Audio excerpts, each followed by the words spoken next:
मैं अनीता यादव के चैनल पे आप सबका सदा प्रणाम है। आप मेरे भाई बहन दर्शक लोग, आप सबके बीच मैं एक ये माघ महीना का गणेश चतुर्थी के सोहर गीत लेके आई हूँ। अभी माघ में जब संक्रांति पड़ेगा उस पर गीत है। अच्छा लगे कमेंट बॉक्स में ज़रूर बताना, लाइक शेयर सब्सक्राइब करना। एकदम प्रेम से बोल दो हर हर महादेव, राधे राधे। अंगना में टोरत बहुआ जीत सासु से अरज करई, सासु से अरज करई हो। अंगना में बैठी है सासु त बहुअर अरज करई, बहुअर अरज करई हो। सासु मंगई दे तू तिलवाई गुड़वा गणेश जी चढ़ाई, तु गणेश जी चढ़ाऊ तीनी हो। सासु मंगई दे तू गुड़ाया तिलवा गणेश जी चढ़ाऊ ती चतुर व्रत रखती चौथ व्रत करती नी हो।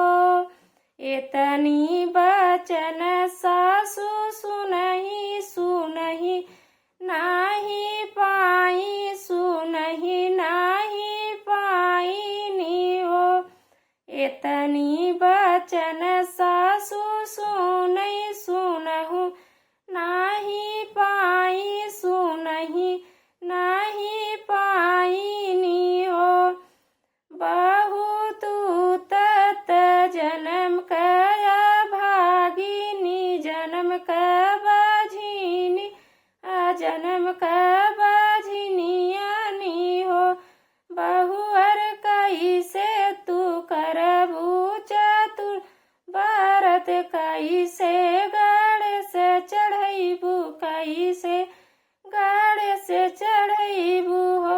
बहुअर कैसे तू रखबू चौथ व्रत, कैसे गणेश जी चढ़ाईबू, कैसे गणेश जी चढ़ाईबू नी हो।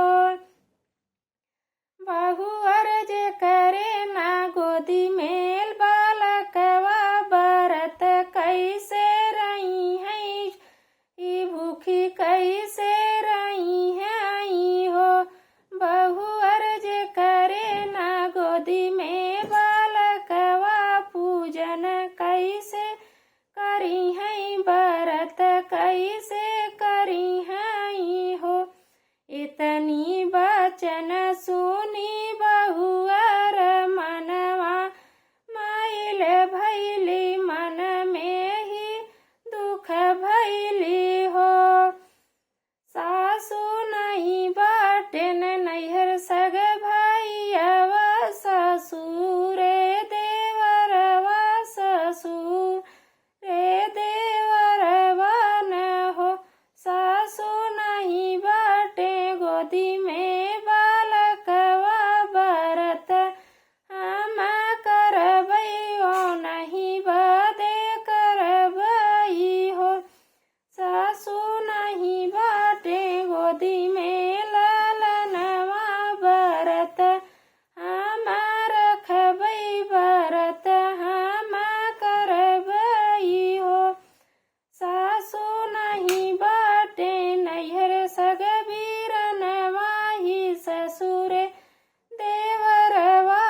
सुन बोलिया बोलती नी हो।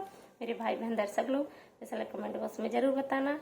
बहुत सोहर गीत, बहुत लंबा है ये, इतना सा। हर हर महादेव, राधे राधे।